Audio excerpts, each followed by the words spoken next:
Din kienet għamma biex jinnelleb il-limitajiet li l-bniedem huwa marbut bihom.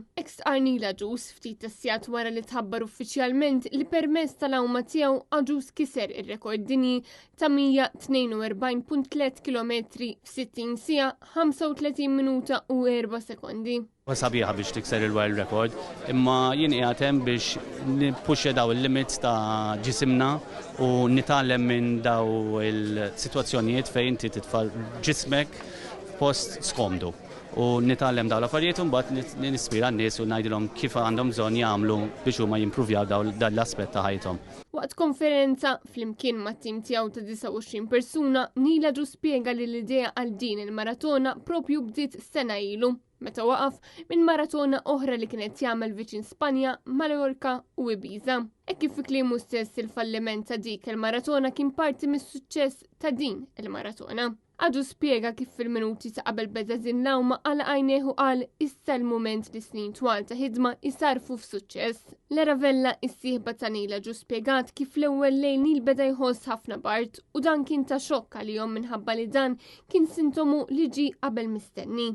Spjegat li għalhekk ma' kull waqfa ta' minuta u nofs kull 28 minuta u nofs it-tim beda jagħti lil Nil ilma u ikel sħun biex jgħinuh fis-sigħat ta' matul il-lejl. Sigħat li fihom ikun dlam assolut.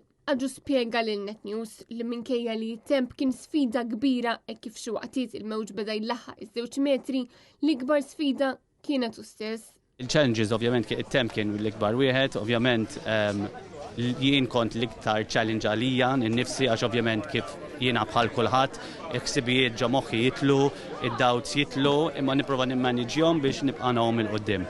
It-tim spjega wkoll li din il-maratona Small Island Big Swim ma baqgħetx biss l-istorja ta' Nil, imma saret ukoll l-istorja ta' kulħadd, kif persuni minn madwar id-dinja kollha bdew jibgħatu l-messaġġi u r-ritratti tagħhom juru l-appoġġ lil Nila Aġus. Appoġġ li t-tim beda jaqsam ma' Nil waqt il-maratona tiegħu.